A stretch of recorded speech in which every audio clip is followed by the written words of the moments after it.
I'm on your FYP, congratulations. I'm your new tia. I'm fixing to show you how to make some pozole rojo. These are my credentials. So hit that follow button. And come on, let's go. Start by heating up your pendeja beater 12,000.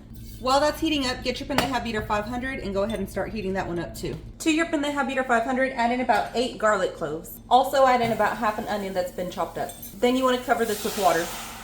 Add 10 to 12 chile guajillo and 2 chile ancho to your pendeja beater 12,000.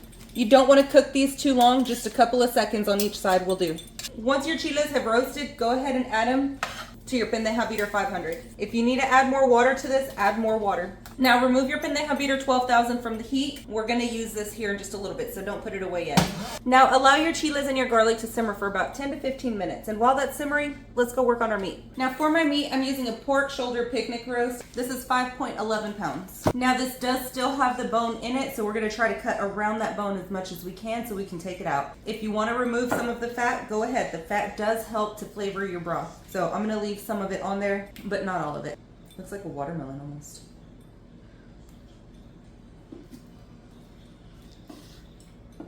That's about how much I'm gonna leave on there. Just a very thin sliver. And then I'm just gonna cut this up into sections about 1.5 by 1.5 inches.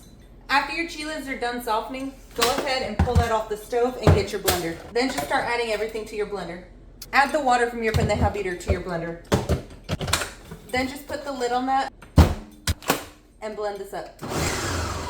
I forgot to add my spices to that, so I'm gonna go ahead and do that right now. For my spices, I'm gonna add some garlic powder, some onion powder, some ground comino, some chili powder, some oregano, about 5 cloves, some black pepper.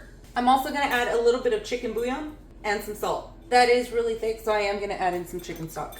I'm gonna use a whole 32 ounces in my pozole, so it doesn't really matter how much I add in here because I'm gonna use the rest of it in my pozole anyways. I am using unsalted because I did put some chicken bouillon in here. Now once this is blended up, just put it to the side. Back at your pendeja beater 12,000, add in some oil. Then you just want to let that heat up. Once our oil is hot, we're going to go ahead and start adding our meat. And we want to do this in batches. We don't want to overcrowd our pan. You just want to give it a good sear on each side. Once that's started to caramelize on each side, grab your big ass pot and start to put these in there. Then get started on your next batch. Once you've seared all your meat and you've got it in your pot, go ahead and start heating that up. Add in 6 cups of water.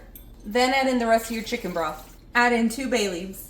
Then give this a stir and let it come up to a boil. Now before I forget, I did add the shoulder joint to my pot and I'm going to let that cook in there with it. I also cut a bunch of this right here off. You can use that for cracklings or chicharrones or whatever you want. I'm going to save mine for chicharrones for a later day. After your meat has cooked for about 30 minutes, go ahead and remove the impurities that are floating on the top. Then grab your strainer and we're going to add our salsa to this.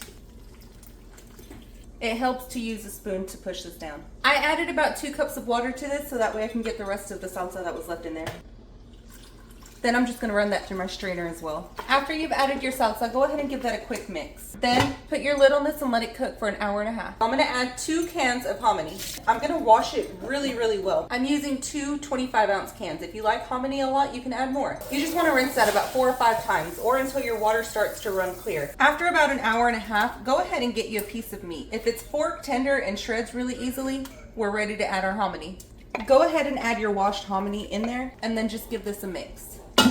Add your lid back on that and we're gonna let this cook for another 25 to 30 minutes. Now after about 30 minutes, go ahead and start serving this up.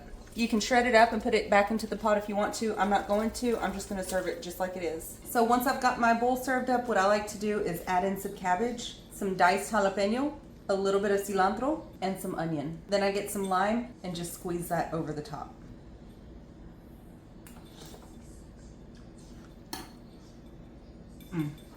I forgot to taste for salt earlier, but I didn't need none.